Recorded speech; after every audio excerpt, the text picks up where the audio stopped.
Είμαι η Πινελόπη Αναστασοπούλου, είμαι ηθοποιός, μαμά, τραγουδίστρια, παρουσιάστρια, ραδιοφωνική παραγωγός.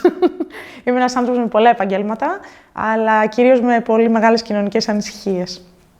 Η ιστορία που θα σας αφηγηθώ σήμερα διαδραματίζεται στο αεροδρόμιο, σε ένα ταξίδι από την Αθήνα προς τη Θεσσαλονίκη, μια απλή καθημερινή μέρα με απλούς καθημερινούς ανθρώπους.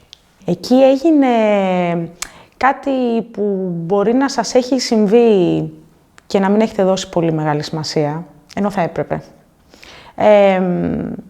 Εκεί που όλοι περιμένουν για να τσεκάρουν τα εισιτήριά τους και να περάσουν σιγά σιγά όπου θέλουν να πάνε πριν ανέβουν στο αεροπλάνο κτλ.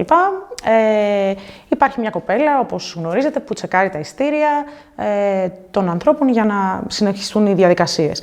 Με πολύ διεκπεραιωτικό, απλό και φιλικό τόνο φωνής, ζήτησε τα χαρτιά της κυρίας μπροστά μου, μιας οικογένειας στα δεξιά μου και ούτω καθεξής, σε μένα. Και αφού μας προσπέρασε, ξαφνικά άλλαξε ο τόνος της φωνής της. Αυτό με έκανε να γυρίσω. Πριν σας πω τι αντίκρισα, να σας πω ότι γύρισα εγώ κι άλλος ένας άνθρωπος. Όλοι οι υπόλοιποι ήταν κάπως αδιάφοροι προς αυτό. Ενδεχομένως αποκλείεται να μην το άκουσαν, αυτό είναι το μόνο σίγουρο, γιατί ήμασταν όλοι μαζί και πάρα πολύ κοντά.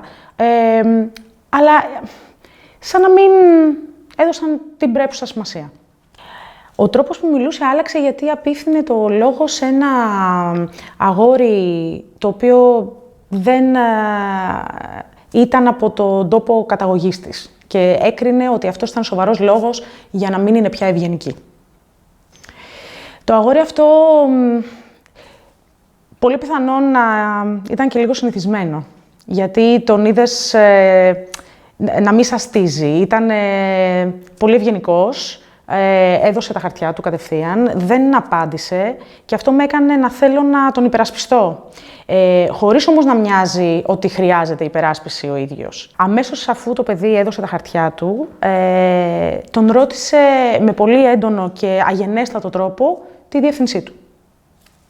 Ποιος ζητάει τη διεύθυνση από έναν άνθρωπο που ετοιμάζεται να ταξιδέψει? Γιατί του ζητάς τη διεύθυνση? Γιατί δεν τη ζήτησες και σε μένα?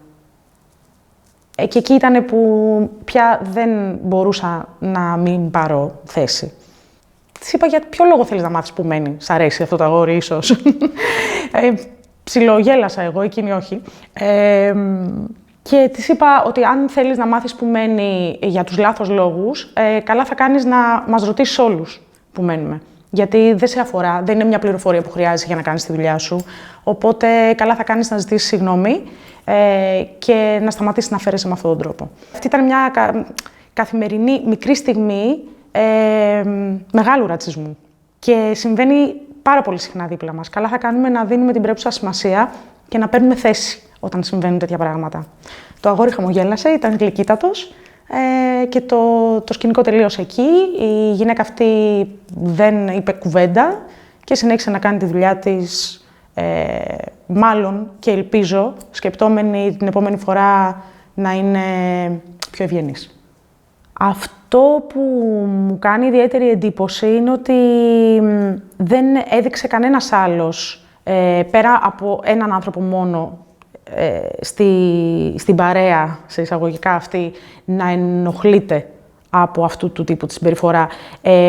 Αυτό δεν με κάνει να χαρακτηρίζω τους υπόλοιπους ανθρώπους ρατσιστές, αυτό με κάνει να τους χαρακτηρίζω άβουλους. Γιατί όταν συμβαίνουν τέτοια περιστατικά, θεωρώ ότι πρέπει ο κόσμος να παίρνει θέση. Να μην περνάμε ακόμα και τα πολύ μικρά ρατσιστικά σχόλια να περνάνε στον ντούκου. Γιατί μικρά συσσωρεύονται και γίνονται μεγάλα. Εσείς τι λέτε? Είναι ρατσισμός να, σε ένα δωμάτιο που βρίσκονται πάρα πολλοί άνθρωποι, να κάνεις στους ανθρώπους αυτούς συγκεκριμένες ερωτήσεις και σε έναν από αυτούς διαφορετικές ερωτήσεις με διαφορετικό τόνο φωνής? Μόνο και μόνο επειδή η καταγωγή του είναι από κάπου αλλού? Ναι, είναι ρατσισμός.